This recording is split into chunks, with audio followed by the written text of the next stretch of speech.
God bless you and keep you. It's a blessing to be here. Blessed to see all of you.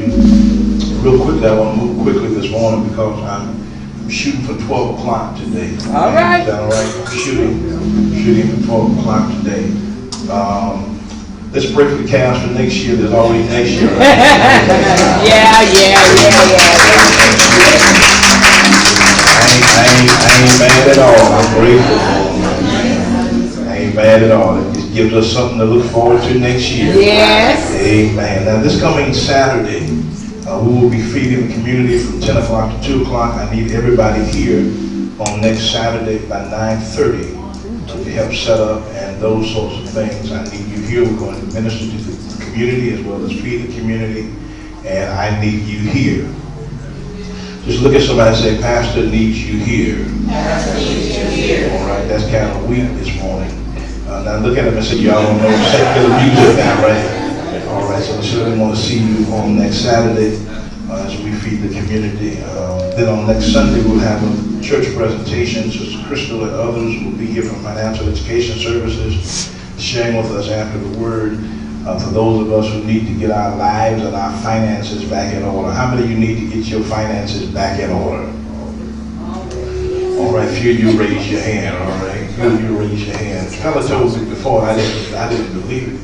But Hogan said some of the reasons why some of us can't pay our tithes is because we ain't got nothing to pay it with. Because your money is so messed up. You're laughing, Mr. Smith. So many people's money is so funny. It's always, your money shouldn't always be funny. Yeah. You ought to have something at some point to give God. We're talking about stewardship in our church school, and we certainly invite you to come and be a part of that piece. Stewardship is managing something that does not belong to you. And God has made us all stewards of our time, our talent, and our treasure. And the question becomes, what are you doing with what God has given you? Really, what are you doing with what God has given you? And some of you have said, God hasn't given me enough. And I rebuttal that piece. God has given you more than enough. Yes. You just have not yet learned how to manage those things that God has given us. All right. Amen. If you're struggling every week to go from week to week, from paycheck to paycheck, it could be because you're not managing your stuff well.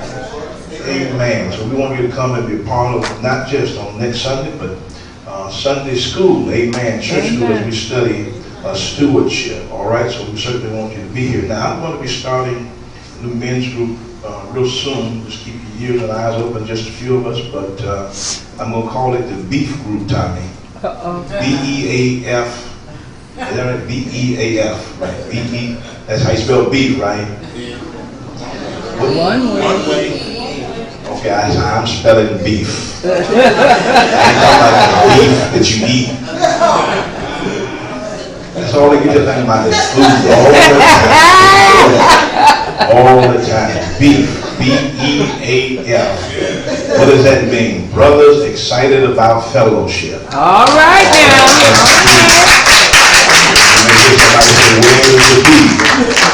Those are the brothers who are excited about fellowship. So keep your eyes and your ears open, and we're certainly going to be kicking that off real soon. God bless you. And keep you. In order for me to get out at 12, I got to keep moving. All right? Real quickly, once you get up and find somebody that you have not spoken to, certainly if there's a visitor, or there are visitors, certainly greet our visitors this morning. Get up and fellowship with somebody. Get up and fellowship. Get up and fellowship. Get up and fellowship. What's up, brother? What's up?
elementary school, a K through 8 school, Crystal, and I saw a 6th grader with a baby pushing it, and I stopped and asked her, daughter, whose baby is that? And she looked at me and said, mine. Jesus. We're living in troubled times with 6th graders are being introduced to sex and having babies, but they can't even spell the baby's name that they gave them. Whether you acknowledge it or believe it or not, teen suicide has increased. Yes, Lord. Cleveland suffers as one of the highest rated incidents per capita of teen suicide. In other words, what you have not been told is that there's a child every day in somebody's school in the city of Cleveland who has met their match emotionally and have decided that they cannot live or that life is no longer worth living, and because they feel they have nobody to talk to, they deal to build colleges or prisons based on the fact whether your little Johnny can read and or not read. Can you believe that our children are statistics enough where they're deciding whether to build a school or a prison based upon the fact that our child can or can't read? Now let me stop and say something. It's not the fact that the teachers are not teaching. The fact of the matter is something has to happen in the home before they get to school. It's kind of difficult for children to learn in school when they've been up all night being called out their names, when they're trying to figure out where the next meal is coming from, when they're trying to discover whether or not they're going to be safe through the night. It's hard for a teacher to educate when first they have to feed. All right. And so we see some of our children in our classrooms who go to sleep. And somebody says, wake them up. And others have said, don't wake them up because it's all the sleep they're going to get. There is something about the role and the responsibility of a man. You don't have to be with her in order to love and provide for your child. Look at somebody say, you really don't. So what we've come to in 2017 is we've come to a lot of houses with men, but houses don't need men. Homes don't need men. Homes need real fathers. All right. So a lot of our young sisters have come to the point where they would just rather have breath than britches to say they have somebody than to go on along with nobody at all. Listen, can I say real quickly this morning, the home does not need a man in it. The home needs a father. Somebody say a father. A father. Now, even on this Father's Day, we come and there's some who say, Pastor, I have not given birth to any children biologically. You don't have to give birth to a child to be a mother and or a father. There is somebody in your life that you can mentor, raise, and teach them the right way. Matter of fact, can I stop and say, Tommy, that the only father that some will ever see is a person who they will never know or have any personal investment in. There are some of us who are fathers that don't even realize that somebody's watching you. Help me point to somebody and say, somebody is watching you. Somebody is really watching you. And so the question becomes this morning, which is because they're watching us, what do they see us doing? My Lord. Ask yourself, what do they see you doing? Okay, get quiet. That's all right. You know, I can preach in a quiet place too, just as well as I can allow. And so in this portion of scripture this morning, we're told the man by the name of Jairus, he was a religious man. He was the ruler of the local synagogue, but not only was he a ruler of the local synagogue, he had responsibilities at home. The Bible says he was a father. And so verse 21 tells us that Jesus is coming back into Capernaum. He's coming to the tombs, coming from the tombs of Gardena. He has delivered, the Bible says, a demon-possessed man. And upon arriving to the shore where the people have eventually been looking and waiting for him, for as he arrived, the Bible said, much people gathered around him. In other words, they knew that Jesus had something that they needed so much so that they were waiting on his arrival. What would happen today if before the churches actually opened the doors that the members were standing outside waiting to get in? Because they understood that there was a word awaiting them. Can I stop by to say this morning, there was a word awaiting you in this house, but you have to be ready to receive the word. All right, now. The question is, are you ready when God has you? I'll ask you again, are you ready for the word that God has for you? I'll ask you again, are you ready for the word that God has for you? Come on, you ready for the word? Somebody say ready for the word.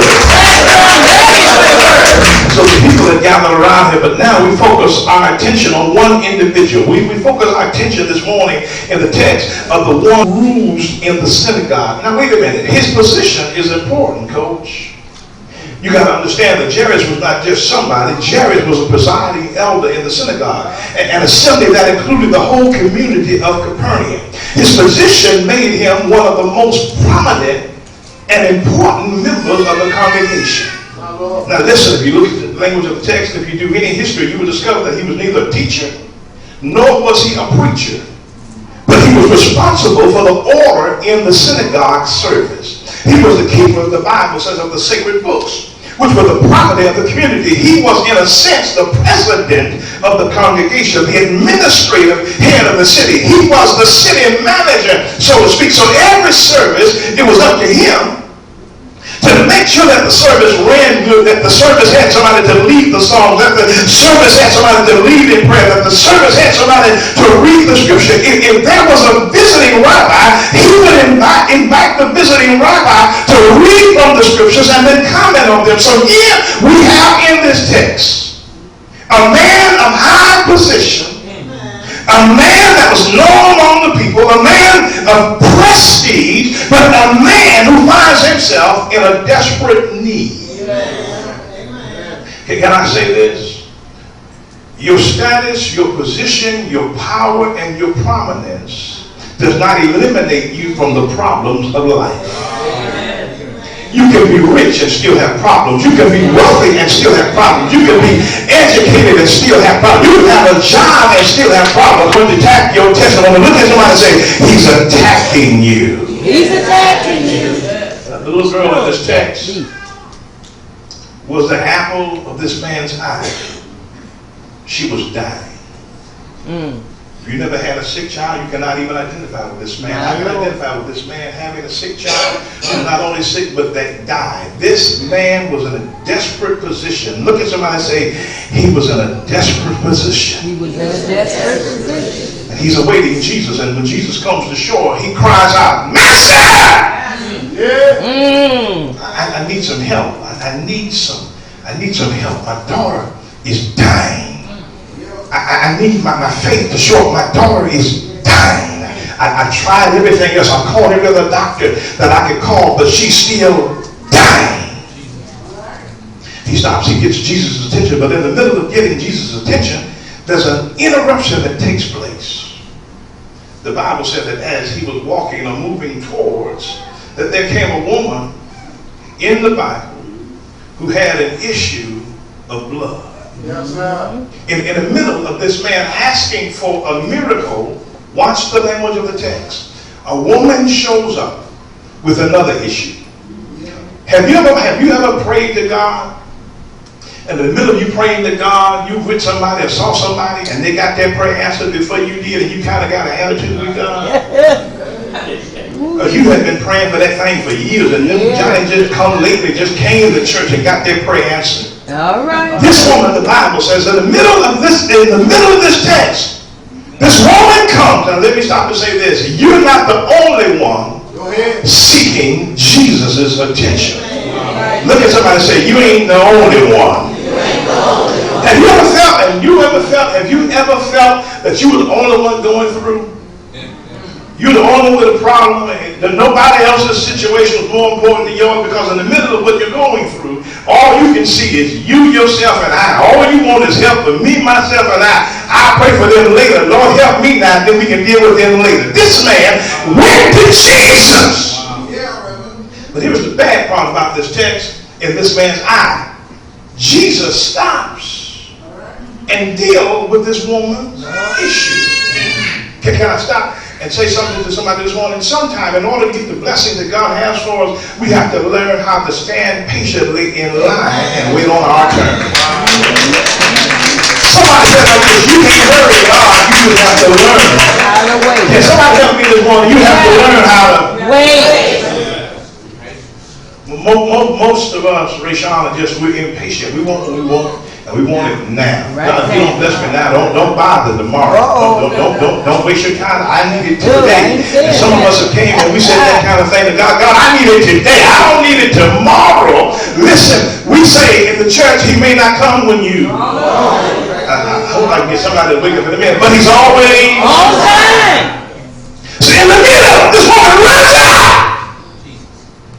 Jesus stops. Wait a minute. Here's one thing I like about Jesus. Here's the one thing I like about Jesus. He stops. And he's on his way. But he discovers something. The Bible said that this woman just had in her mind, if I could just but touch The hem of his garment. hem of his garment. In other words, I don't need all of his attention. If I could just touch him, I know I'll be made whole. What faith? My. What faith this woman exemplified. She didn't need an audience with Jesus. All she wanted to do was just touch him.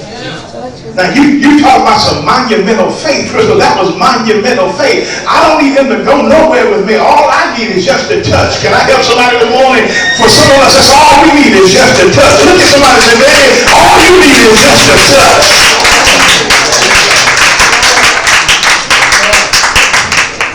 She touches, and you know the story, because she touched him.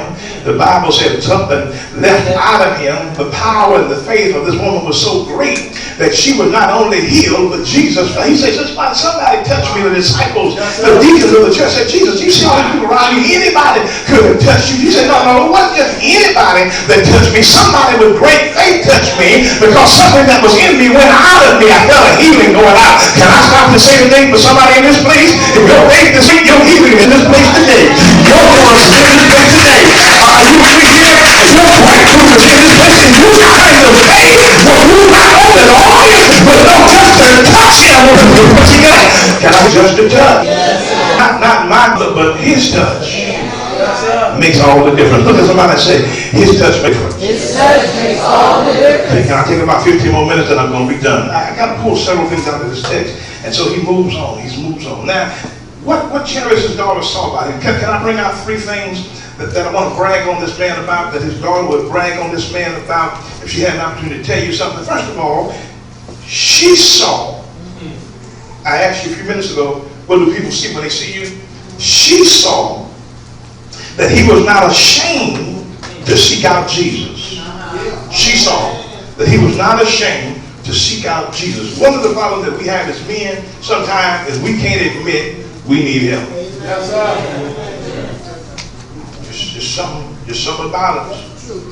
Just won't let us ask for help. We could be lost, but just won't ask. Yeah.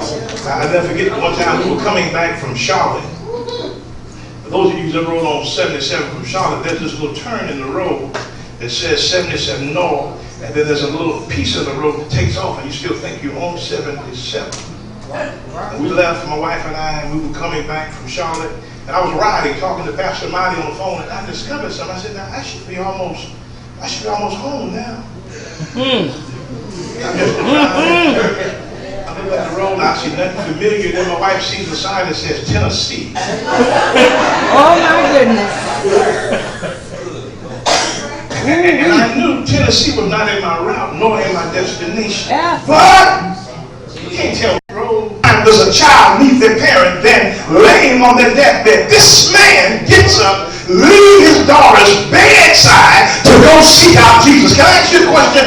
How bad do you really need him? Oh my goodness. Oh.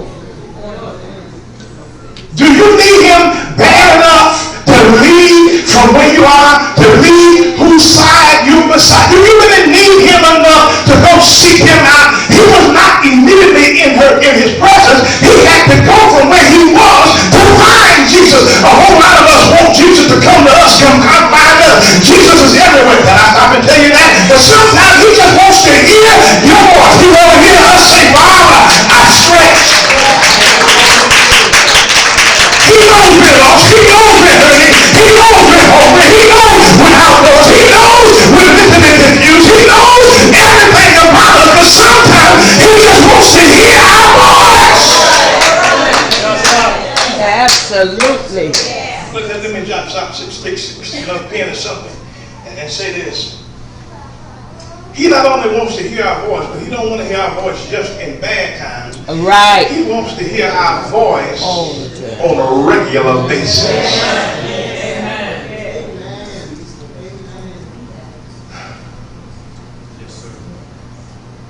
Sometimes I get calls from people and I pick up the phone and they'll be talking to me like I know who it is. And I come back and I say, well, who is this?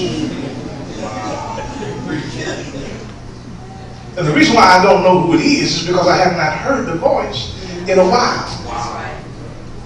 One thing I never want to be guilty of is Jesus saying to me, who is this? In other words, we have to learn how to have a constant line of communication open with God so that our voice is not unfamiliar or that we're unfamiliar with Him. You ever been so messed up and felt so guilty? You ever had a child and maybe you did it as a child yourself. You needed something from your parent, but you were ashamed and afraid because they asked you to do something. The last time they asked you to do something, you acted a fool about it. And you were out of fear and shame. You needed something, but you just Didn't know how to. They knew you wanted something because you've been calling 20 times. You don't never call 20 times. Right. They saw it in your eye because you were hanging out at the house talking about, Grandma, how you doing? You never asked how I'm doing. This man left from where he was, amen. The place where he needed to be to seek out Him. Let me say this today. Some things that our families need ought not be found in the church. It has to be found in the home. That's right. That's right. Let me give you a couple of instructions, then I'm going to move a little further here. I didn't get a chance to finish the sermon last week. I may not finish it this week. But I'm going to get as far as I can. Let me give you some quick instructions, not just fathers but parents, about how to do what you need to do with your children. Don't call your pastor when Johnny is in help. Johnny needs help. When you could have brought Johnny to church and you let Johnny sleep in on Sunday. Come on. Come on. You got to know how to bring your child to church. Don't send them. You remember the days of people dropping off this new generation now. They will drop off a child in a drop of a hat. Then you got to know you to let you keep their child. Don't send them to church. Bring them to church. Amen. You got to teach your children, brothers, how to fear the Lord and how to turn away from evil, to love righteousness. You got to learn how to protect them from ungodly influences because Satan is out to destroy. He says, I come to kill, steal, and destroy. In other words, Satan wants to mess you up. You got to establish them in church. You got to not only talk about church, you got to live church, walk church, and act church. You got to instruct them on the importance of baptism of the Holy Ghost. You got to teach them that God has a purpose for their life. And I need to stop and say something this morning to everybody understand my voice. God has a purpose for your life. Would you help me tell them God has a purpose for your life? Look at somebody and tell them, because somebody told you that your life was just a mess. Nobody would miss you if you're not here. Tell somebody God has a purpose for your life. God has a purpose for your life. You got to teach by your life. You got to teach by your actions, not just by your words. For words mean very little if they're not applied. Teach them that God loves them to disobedience. Teach them that His love is unconditional. That He's a forgiving, cannot lead you to be right. Now teach them that they cannot expect God to bless them. I need somebody to really listen to me real closely. Teach them that they cannot expect God to bless them without finances or have to have tithing. Oh, I won't. But then I will. You said it, Coach, to bring a dime. I preached a sermon some years ago. You can't expect them to get without tithing. You cannot expect them to have wisdom without the world things in the house that could hinder a blessing. He immediately put those people and things out the house. What are you trying to tell me? Revelation is trying to tell you that if you really need a blessing, then you got to allow Jesus to do what He knows is best. And sometimes what He knows is best is not always what we will agree with. But the Bible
question not just to fathers, but to parents, not just to parents, but to all of us.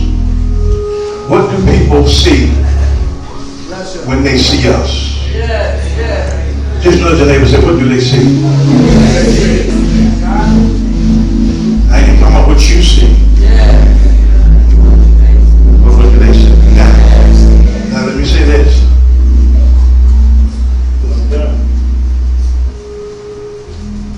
It's hard to see with your eyes closed.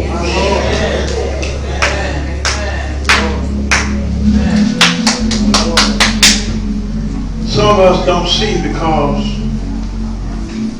watch this, but they don't want to see. I have an option, watch this. When I'm driving, I can do the one or two things. I can do the smart thing when I drive. I can drive with my eyes open. That gives me a pretty good chance of making it to my destination. Or I can eliminate most possibilities, probably 99.9%. And I close my eyes and get into the wheel and say, okay, God, I'm going to trust you. God just use common sense. Yes. Yes. Absolutely. Some of us are missing the blessing that God has for us because our spiritual eyes are closed. Now, what could have happened was Jesus could have said to this man, because of your previous sins, can't do this for you. Here's one thing I love about Jesus. Jesus ain't like, y'all ain't like Jesus. See, because if I come to you for something, what you would first do is you'll remind me of all the things that you know about me. And you begin to use those against me. That's all of us, right? Let me paint the picture clear. Let me paint it clear. All of us have a yesterday.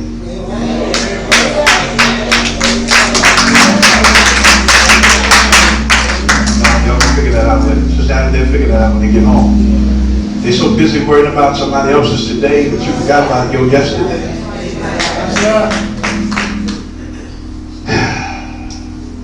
He does not base on my decisions from yesterday. That's called forgiveness. If she saw a man willing to get up and leave from where he was to go find the kind of help